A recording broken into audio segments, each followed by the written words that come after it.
अस्सलाम वालेकुम वीवर्स, माहा कुक्स में आपको खुश आमदीद। वीवर्स, आज हम बना रहे हैं वाइट मखंडी हलवा। बहुत भरपूर फरमाइश आई थी कि वाइट कलर में मखंडी हलवा कैसे बनता है, तो ये हमें बनाना सिखा दें। तो वीवर्स, तमाम टिप्स मैं आपके साथ शेयर कर रही हूँ। कलर जो आपकी चॉइस हो आप रख सकती हैं। हम यहाँ पर वाइट बनाएंगे और आप इसको नान और पूरी वगैरह के साथ इंजॉय कर सकती हैं। तो यहाँ पर हम इसको हल्का सा सॉफ्ट बना रहे हैं। तो आइए वीडियो को करते हैं स्टार्ट और बनाते हैं मखंडी हलवा।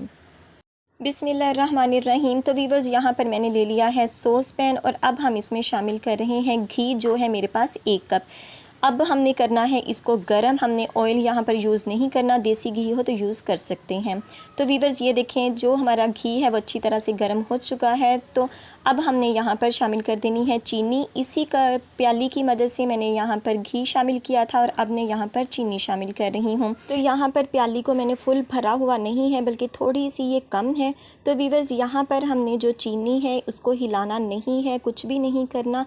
इसी स्टेज पर हमने साथ ही इसमें पानी शामिल कर देना है। हल्का सा हमने इसमें पानी शामिल किया है और जो हमारी चीनी है वो मेल्ट हो जाएगी ये और अपना पानी छोड़ देगी। तो वीवर्स, आप चाहें तो यहाँ पर इस चीनी को और पका सकते हैं, कैरमलाइज़ कर सकते हैं ताकि वो अच्छा कलर दे सके। लेकिन हमने चूँकि कलर शामिल नहीं करना, इसलिए हम इसी स्टेज पर रोक देंगे। और यहाँ पर हमने इसमें शामिल कर ली है सब्ज़ इलायचियाँ, जो कि है मेरे पास 6 से 7 अदद, ताकि इसका स्ट्रॉन्ग सा जो फ्लेवर है ना वो इसमें आ जाए।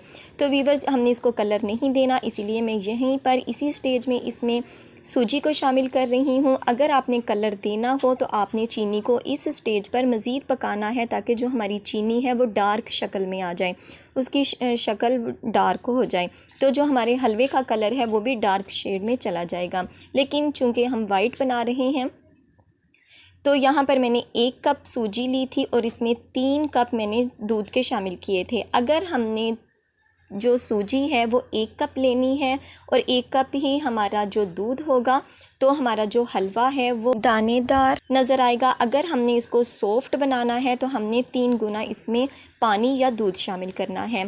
तो वीवर्स, ये देखें दूध के साथ ये इसका जायका, इसका फ्लेवर मज़ीद बढ़ जाएगा। तो यहाँ पर हमने इसको पकाना है तकरीबन 6 से 7 मिनट मीडियम से स्लो फ्लेम पर। तो वीवर्स, ये देखें घी हमारा अभी से निकल आया है। आप इसकी कंडीशन देख रहे होंगे। खुशबू तो माशाल्लाह बहुत ज़्यादा फैल चुकी है। लेकिन आपको मैं दिखा रही हूँ कि हमने इस तरह चम्मच को हिलाते हुए ऊपर वाली साइड में और नीचे वाली साइड पर इसको मुसलसल चलाते हुए पकाना है। और यहीं पर हम इसमें जो ड्राई फ्रूट हैं, जो भी आपके पास अवेलेबल हों, जितनी क्वांटिटी में भी हों, आप इसमें शामिल कर सकते हैं। मैंने इसको रोस्ट नहीं किया क्योंकि ये देखें घी हमारा निकल चुका है और इसी में ये जो अच्छे से बन जाएंगे, पक जाएंगे। तो वीवर्स, हमने इसको इसी तरह मुसलसल चम्मच को ऊपर और नीचे चलाते हुए पकाना है तकरीबन 6 से 7 मिनट के बाद। बहुत ही ज़बरदस्त ये हलवा बनके होता है तैयार। आपने इसको घर में ज़रूर ट्राई करना है और मुझे अपना फ़ीडबैक ज़रूर देना है कि ये आपको कैसा लगा। इंशाल्लाह मैं मखंडी हलवा जो डार्क शेप में होता है उसकी भी जल्द आपके साथ रेसिपी शेयर करूँगी। तो वीवर्स, ये देखें घी हमारा अभी से निकल चुका है, लेकिन हम इसको पकाएंगे तकरीबन 5 से 7 मिनट मज़ीद और फिर इसकी देखते हैं कंडीशन। तो वीवर्स, ये देखें तकरीबन उससे भी हाफ़ रह चुका है। ये हमारा बन चुका है, घी एक साइड पे निकल चुका है। तो चलें करते हैं इसको डिश आउट। तो जनाब, ये है हमारा वाइट मखंडी हलवा। उसकी है ये फ़ाइनल लुक।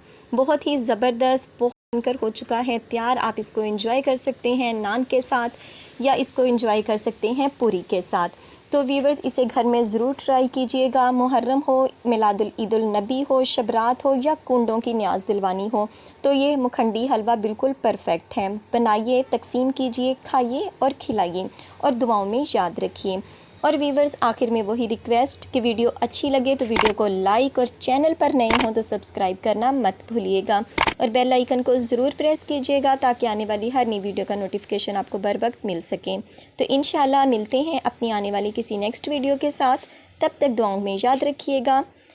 अल्लाह पाक आपके हाथों और खानों में बरकतें अता फरमाए। अल्लाह हाफिज़।